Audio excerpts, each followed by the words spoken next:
అనంతపురం జిల్లాలో రైతు భరోసా యాత్ర చేపట్టినటువంటి జగన్మోహన్ రెడ్డికి అడుగడుగునా జనం నీరాజనం పలుకుతున్నారు. యువకులు, రైతులు, మహిళలు పెద్ద ఎత్తున ఘన స్వాగతం పలుకుతున్న పరిస్థితి. ప్రస్తుతం ఏదైతే ఉందో పామిడి మండలంలోని ఎద్దులపల్లిలో వైఎస్ జగన్మోహన్ రెడ్డి కొంచెం చేరుకున్నారు. ఇక్కడ అప్పుల బాధ తాళలేక ఆత్మహత్య చేసుకున్నటువంటి వన్నూరప్ప కుటుంబాన్ని సందర్శించారు. అక్కడ వాళ్లకు భరోసా కల్పించే ప్రయత్నం చేస్తున్నారు. వాళ్ళ కుటుంబ సభ్యులను కలిసి ధైర్యంగా ఉండండి, ధైర్యపడాల్సిన అవసరం లేదంటూ మాట్లాడుతున్నారు. ఇదే సందర్భంలో ఏ నేపథ్యంలో ఆత్మహత్య చేసుకోవాల్సిన పరిస్థితి వచ్చింది, ఎన్ని ఎకరాల పొలం ఉంది, ఎంత అప్పు చేశారు అనే అంశాల మీద మొత్తం మీద ఆ కుటుంబ సభ్యులు ఎవరైతే ఉన్నారో వన్నూరప్ప సతీమణి లక్ష్మీదేవితో పాటు ఆయన కుమారులతో ఇద్దరు కుమారులు ఉన్నారు. వారిద్దరితో కలిసి మాట్లాడడం జరిగింది. మొత్తం ఈ ఆత్మహత్యకు పాల్పడినటువంటి వన్నూరప్పకు మొత్తం 3 ఎకరాల పొలం ఉంది. అందులో 1 ఎకరా సొంత పొలము, మరో 2 ఎకరాల కౌలు పొలం, అంటే 3 ఎకరాలకు సంబంధించి పొలం పంటలు పెట్టుకునేవారు. దాదాపు 3 లక్షల మేర అప్పు చేసినట్లు కుటుంబ సభ్యులు చెప్పారు.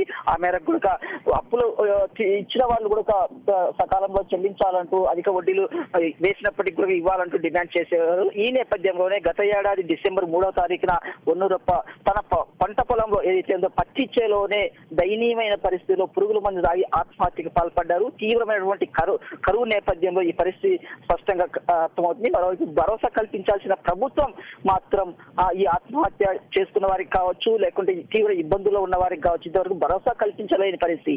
ఈ నేపథ్యంలోనే వైఎస్ జగన్మోహన్ రెడ్డి ప్రతిపక్ష నేతగా గత అసెంబ్లీ సమావేశాల సందర్భంగా స్పష్టమైన ప్రకటన ఇచ్చారు.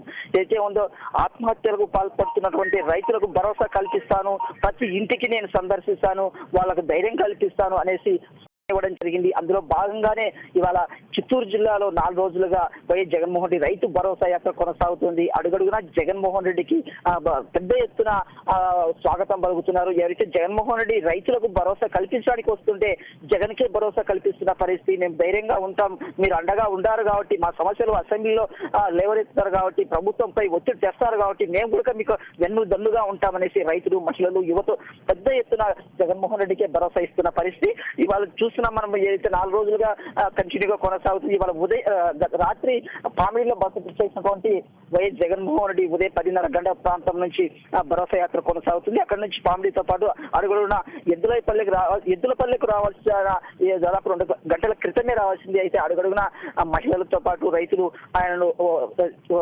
పలకరిస్తూ, ఆయన అడ్డుకుంటూ, కాన్వాయ్ ఆపుతూ వాళ్ళ సమస్యలు తెలిపే ప్రయత్నం చేస్తున్నారు. ఇదే సందర్భంలో జగన్మోహన్ రెడ్డి సైతం ఆ పంట పొలాల్లోనే వారి సమస్యలు తెలుసుకుంటూ ఈ పంటలు ఎండిపోవడానికి గల కారణాలు ఏంటి, ఈ పంటలకు ఎంత పెట్టుబడి పెట్టారు, ఎంత నష్టం వచ్చింది, ఏం చేస్తే మేలవుతుంది అనే అంశాల మీద స్పష్టంగా రైతులనే స్వయంగా వారితోనే మాట్లాడించే ప్రయత్నం చేశారు. ప్రతి ఒక్కరి నోటి వెంట ఒక మాట మాత్రం స్పష్టంగా వస్తుంది, మాకు ప్రభుత్వం నుంచి రుణమాఫీ వర్తించకపోయినా ఇబ్బంది లేదు, కానీ కేవలం ఇక్కడ ఉన్నటువంటి హంద్రీనివా ప్రాజెక్టు పూర్తి చేస్తే మా జిల్లా సస్యశ్యామలం అవుతుంది, సాగునీరు జలాలు వస్తాయి, ఆ ప్రాజెక్టు పూర్తి కావడానికి ప్రభుత్వంపై ఒత్తిడి తేవాలనేసి ప్రతి ఒక్క రైతు కూడా జగన్మోహన్ రెడ్డిని రిక్వెస్ట్ చేస్తున్న పరిస్థితి మనకు స్పష్టంగా కనిపిస్తుంది.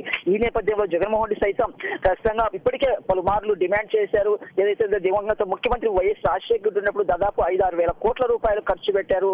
85% పనులు పూర్తయ్యాయి. కేవలం ఇంకా 1000 నుంచి 1500 కోట్ల రూపాయలు ఖర్చు పెడితే హంద్రీని పూర్తి అవుతుంది. ఆ ప్రాజెక్టు పూర్తయితే కరువు జిల్లాగా పేరుపడ్డ దేశంలోనే అత్యంత కరువు ప్రాంతంగా ముద్రపడ్డటువంటి ఈ వెనుకబడ్డ జిల్లా అనంతపురం సస్యశ్యామలం కావడానికి ఎలాంటి సమస్యలు ఉండవు. ఖచ్చితంగా ఈ జిల్లా కూడా ఒక కోనసీమ ప్రాంతంగా మారేదానికి అవకాశం ఉంది. ఎందుకంటే గాలేరునగర్ ఈ ప్రాజెక్టు ద్వారా పెద్ద ఎత్తున సాగునీటి జిల్లాలు వస్తాయి కాబట్టి ప్రతి రైతు తన పొలాన్ని పండించుకోవడానికి స్పష్టంగా వీలు ఉంటుంది. ఈ నేపథ్యంలోనే జగన్మోహన్ రెడ్డి సైతం ప్రభుత్వంపై ఒత్తిడి తెస్తానని రైతులకు భరోసా కల్పించారు.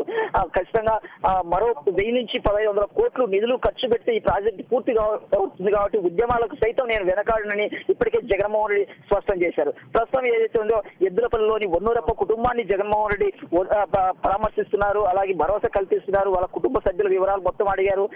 ఏంటి మీకు జీవన పరిస్థితి ఏంటి, మీరు అధైర్యంగా ఉండొద్దు, వన్నూరప్ప పోయాడు అనుకునే విధంగా అంత మాత్రాన మీరు భయపడవద్దంటూ ఆయన సతీమణి లక్ష్మీదేవితో పాటు ఆయన కుమారునికి కూడా భరోసా కల్పిస్తున్న పరిస్థితి.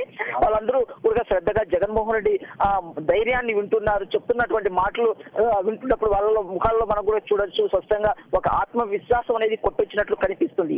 ఏదేమైనా ఇలాంటి కుటుంబాలకే జగన్మోహన్ రెడ్డి భరోసా కల్పిస్తున్న పరిస్థితి. ఎవరు అధైర్యపడాల్సిన పని లేదు. భవిష్యత్తులో మంచి రోజులు వస్తాయి. అప్పట్లో ఎవరు భయపడవలసిన అవసరం లేదు. ఖచ్చితంగా మంచి రోజులు వస్తాయి కాబట్టి ఎవరు అధైర్యపడదని చెప్తున్నారు. మరోవైపు కూడా మహిళలు చాలా మంది, వృద్ధులు కావచ్చు, వికలాంగులు కావచ్చు, చాలా మంది ఒకటే చెప్తుంది, వితంతులు కూడా తమకు పెన్షన్లు రావడం లేదు. గతంలోనే మేలు, ఇప్పుడు ఏదో పెన్షన్లు పెంచామని ప్రభుత్వం ఘనంగా చెప్పుకుంటున్నప్పటికీ సగం పైబడి పెన్షన్లు కట్ చేయడంతో వృద్ధులు తమ ఆవేదనను, వికలాంగులు సైతం తమ సమస్యలను జగన్ దృష్టికి తీసుకున్నారు. వాళ్ళ సమస్యలు వింటున్నప్పుడు కూడా జగన్మోహన్ రెడ్డి సైతం చెల్లించిపోయిన పరిస్థితి.